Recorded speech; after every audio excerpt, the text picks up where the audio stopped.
Hello guys, আজকের voice ওভারটা আমি একটু বারান্দা থেকে করছি, তাই জন্য একটু ভয়েসের প্রবলেম হতে পারে। তো যাই হোক, আজকে তো সন্ধ্যেবেলায় চলে গেছিলাম CC1-এ। তো ওখানে গিয়ে টি জাংশন থেকে তো একটা মশালা চায় আর একটা ফ্রুট কেক নিয়েছিলাম। দুটোই ভীষণ ভালো ছিল। তারপর ভাবলাম একটু বার্গার কিংয়ে গিয়ে বার্গার খাবো, বাট যেহেতু উইকেন্ড এত ভিড় ছিল, কোথাতেও জায়গা ছিল না, না KFC-তে, না চিলিজে, না বার্গার কিংয়ে। তো বেরিয়ে তো ভাবলাম যে একটু ফুচকাই খেয়ে নিই, তারপর নয় অন্য কোথাও যাব। তো ফুচকা টুচকা খেয়ে এখানে ফুট ব্রিজের উপর দিয়ে একটু হাঁটছিলাম, একটু ছবি টবি তুললাম, একটু ভিডিও টিডিও করলাম। ভীষণ ভালো লাগছিল ওখানে দাঁড়িয়ে দাঁড়িয়ে, গাড়িগুলো যাচ্ছিল, দেখতে তো খুবই ভালো লাগছিল। আর রাতের কলকাতা শহর তো দেখতে আলাদাই লাগে। তো যাই হোক, ওখান থেকে ভাবলাম যে কোথায় যাওয়া যায়। তো উদ্দীপনা আমাকে বললো যে সাংহাই বলে একটা চাইনিজ রেস্টুরেন্ট আছে, খুব ভালো। যেহেতু আমার চাইনিজ খেতে খুব ভালো লাগে, তো বললো যে চলো ওখানেই যাই। তো চলে গেছিলাম সাংহাইতে।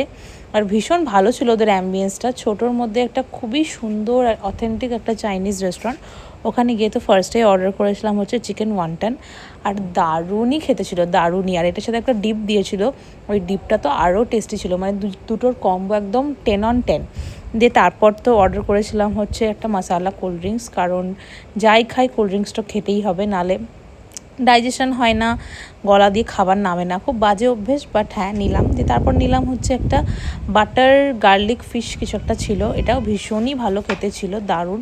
মানে দুটোর মধ্যে দুটো আইটেমই খুব ভালো খেতে ছিল। দিয়ে তারপর খেলাম দিলাম। দিয়ে আজকের মতন এইটুকুনি, দিয়ে বাড়ি চলে আসলাম। কেমন লাগলো ব্লগটা জানিও, টাটা।